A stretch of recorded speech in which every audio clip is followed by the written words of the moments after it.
Hello students, in this video we are going to do the revision of stories. We had started the revision of the stories in the previous term, that is the 10th story we did, All Summer in a Day. Now in this particular module, from this video onwards, we will start the revision from the 9th story, that is My Greatest Olympic Prize. So let's quickly get down with the reading and the explanation of the story. The story is written by himself, that is by Jesse Owens, and he was the son of a sharecropper and a grandson of a slave. So you can say he was someone who had really seen the hard life. He was a black person as well, achieved what no Olympian before him had accomplished. So he was the one who first of all got something which most of the Olympians always aspired for but never able to get, and that was multiple medals in the same event. His stunning achievements of 4 gold medals at the 1936 Olympics, and that too in Berlin, was something which made him a remarkable athlete in the Olympic history. Why it was remarkable? Because it was held in Berlin, and at that time in 1936 it was Hitler who was ruling over there. So it was by no chance that Hitler would let anyone else lead the medal score. But over there also, in spite of Hitler's strict policies and everything, he did his best and he was able to win the medals, and he turned out to make a record also. So Hitler had spread the myth that the one ethnic group was superior to all the other groups, and he refused to acknowledge any other group to be more superior or successful, and especially the black. And this was something which affected the African American track field, Jesse Owens, a lot.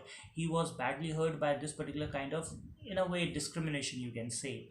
He almost was not able to qualify because of this for the long jump finals. But later onwards, his rival, that was Lars Long, and he was basically a German, he he motivated him, and it was not only very, you can say, a nice gesture of Lars Long, but rather it motivated Jesse Owens so much that not only he was able to qualify, but rather he was also able to, later onwards in the days to come, he was able to win medals over there and was able to defeat his own rival Lars Long in that particular event as well. So it was the act of Lars Long that led Owens to win, and first of all to qualify and then win the medals. And this was a stunning achievement of 4 gold medals that he later onwards, you can say, incurred in that particular Olympic only. But the most important thing that he has mentioned over here is not those 4 gold medals that he has won, but more important, a very good friendship that he earned over there in the form of Lars Long. So here let's quickly get down to the reading of the chapter.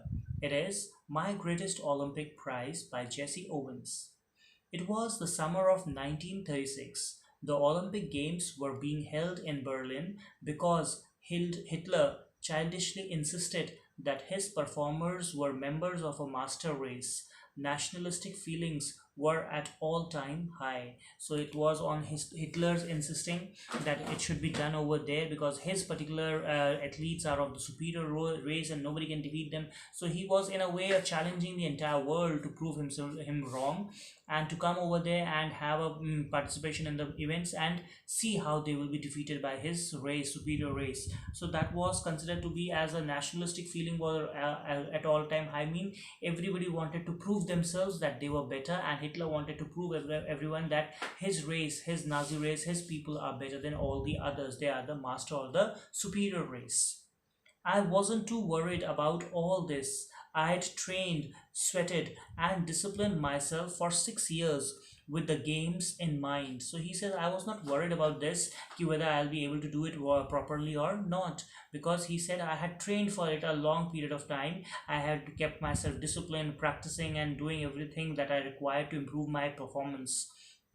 While I was going over on the boat, all I could think about was taking home 1 or 2 of those gold medals. I had my eye especially on the running broad jump. So he was going over there, and while he was on his boat at that time, he always kept on thinking about at least winning a gold medal, 1 or 2 of them. And he especially was thinking that he might be able to win a gold medal in the broad jump, because he had run very nicely, he had performed very nicely in that particular running broad jump. And even in the state Ohio, that is sophomore in that particular university. When the games were held, he was able to make a record over there. So it is a year before, as a sophomore at Ohio University State University, I had set the world's record of 26 feet 8 1/4 inch. Everyone kind of expected me to win that Olympic event hands down. So everybody was there, knew, those who knew about his particular this record, they all knew that he is for sure going to win this event, because his performance is at its peak and it is best. Nobody can match it that particular level. I was in for a surprise. When the time came for the broad jump trials, I was startled to see a tall boy hitting the pit at almost 26 feet on his practice leaps. He turned out to be a German named Laszlo. I was told that Hitler had kept him under wraps, evidently hoping to win the jump with him. So it was later onwards, when the trials were done for the broad jump, he was quite surprised, because there came a particular rival, his another rival, his co-participant, and that was a German, Les Long, and he was a tall fellow, and he was hitting 26 feet mark in the practice match jumps only. So Jesse Owens was quite amazed by this performer, and he came to know later onwards that Hitler has kept him mysteriously concealed, hidden, so that others do not come to know about this particular athlete, and he was aiming and hoping to win gold medals through this particular through this one athlete over there in this game. I guessed that if Long won, it would add some new support to the Nazi Aryan superiority theory. After all, I am a Negro.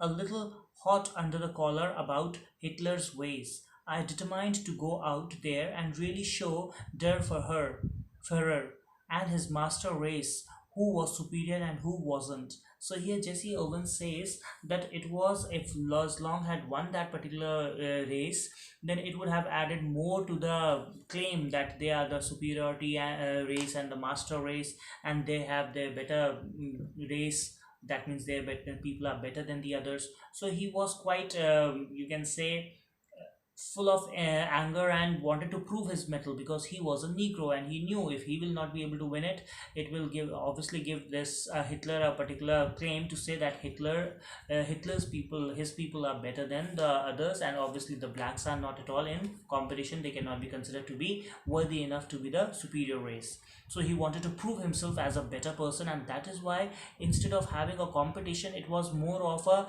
you can say, feeling of proving himself as better. So he was, in a way, you can say, he was a little deviated from the spirit of game, but rather to prove himself. And so he says, I was little hot under the collar, means little angry against Hitler's ways. And so he wanted to show Der Führer, means Führer was the title taken by Hitler. So he says, I wanted to prove him that his master, what is his master race and who was superior. That means he was better than, Jesse Owens wanted to prove that he was better than Hitler's race or Hitler's people. An angry athlete is an athlete who will make mistakes. So he says, I was hot under the collar, means I was furious against Hitler's ways. And then later he says, I was an angry athlete, and angry athlete is supposed to make mistakes, as any coach will tell you. I was no exception. So he started making mistakes. He was not able to jump properly, or not able to focus on his performance. On the first of my 3 qualifying jumps, I leaped from several inches beyond and the takeoff board from a foul for a foul.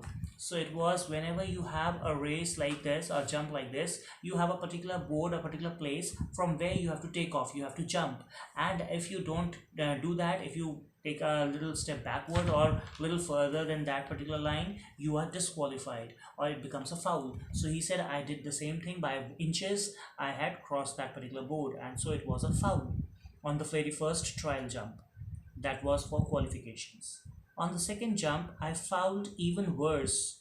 Did I come 3,000 miles for this? I thought bitterly. To foul out of the trials and make a fool of myself. Now he was quite shocked and surprised by his own performance also, that in the first particular thing, where he was thinking to prove himself to be the winner and the gold medalist in this particular game, he was not able to qualify. He fouled. And in the second one, he did it even worse. So he kept on thinking that I came 3,000 miles so far just to prove myself stupid and foolish by canceling or ruling out myself out of this competition by doing all these fouls. So he was disheartened and in despair. He was quite bitter for his thinking bitterly for his performance. He was not happy with his performance. Walking a few yards from the pit, I kicked disgustedly at the dirt. Suddenly I felt a hand on my shoulder. I turned to look into the friendly blue eyes of the tall German broad jumper. He had easily qualified for the finals on his first attempt. He offered me a firm handshake. Now, while this Jesse Owens was disgusted by his own performance, he was kicking on the dirt over there in frustration because he was not able to do it properly and twice. So he said, there came a particular pat on my shoulder, and this was the same tall German fellow with blue eyes, this broad jumper. And he came, and in a very friendly manner, he came to me. He had a firm handshake with me, and then he was there to say something. What did he say? That we'll see. Jesse Owens, I'm Luz Long. I don't think we've met. He spoke English well, though with a German twist to it. So he says, Jesse Owens, I am Luz Long, and I know we have not met earlier, but it was Luz Long's speaking was not proper English. He had a German accent in that, a German twist in that, a way of saying, not proper English. Glad to meet you, I said. Then, trying to hide my nervousness, I added, how are you? I'm fine. The question is, how are you? What do you mean? I asked. Something must be eating you, he said, proud the way foreigners are when they've mastered a bit of American slang. You should be able to qualify with your eyes closed. Now, this is something which is coming from a rival. He said, obviously, Jesse Owens, out of basic etiquette, says, how are you? And he said, it's not, I'm fine, but that is not the main question. The question is, how are you? Because there is something which is bothering you, because a player like you, a athlete like you, would qualify this particular race even with his eyes closed. And you making a foul, that means something is really bothering you. So out of concern, Luz Long came because he wanted a healthy competition. And so he came to this man and asked him, what is the thing that is bothering you? So, believe me, I know it, I told him, and it felt good to say that to someone. For the next few minutes, we talked together. I didn't tell Long what was eating me, but he seemed to understand my anger, and he put pains to reassure me. Although he'd been schooled in the Nazi youth movement, he didn't believe in the Aryan supremacy business any more than I did. So he says that he was talking to me, and it was a balmy talk. It was very nice talking to him, and that time I felt that I talked to him a lot, but I did not tell him what was bothering me. But on the other hand, he somewhere understood what was bothering me, why I was agitated with my talks and with my conversation. He could make it out what was bothering me, why I was angry. But I felt somewhere that I was more bothered, I was thinking more about the Nazi Aryan supremacy theory rather than he, who must have been schooled in that particular environment. He was not believing in it so much as I was believing in it, and that was the thing which was bothering me. We laughed over the fact that he really looked the part, though an inch taller than I. He had a lean muscular frame, clear blue eyes, blonde hair, and a strikingly handsome chiseled face. Finally, seeing that I had calmed down somewhat, he pointed to the takeoff board. So we had a word, and then for various other things we kept on talking, having a balmy talk, conversations, laughs together, sharing light moments. And then at that time he said this particular man was a tall fellow, even an inch longer than me, and then he is a lean muscular frame. Besides that, he was a handsome person with blonde hair, blue eyes, and a chiseled face. And then after having a nice conversation, then he pointed to me to take off from that particular takeoff board, to get a jump and start to go for a qualifying jump. Pointing towards the takeoff board, he said, look, he said, why don't you draw a line a few inches in back of the board and aim at making your takeoff from there? You'll be sure not to foul, and you certainly ought to jump far enough to qualify. What does it matter if you're not first in the trials? Tomorrow is what counts. He said, see, there is the takeoff board. Over there, you just have to qualify at the moment. It doesn't matter whether you qualify as the first person or the second person or whatever, but you just have to qualify.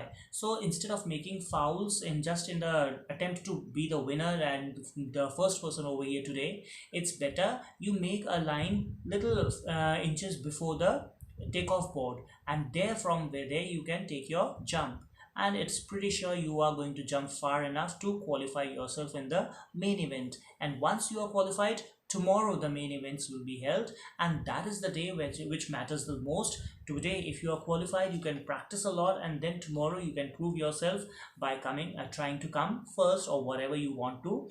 But tomorrow is the day that proves everything. But for that, it is very important that today you qualify.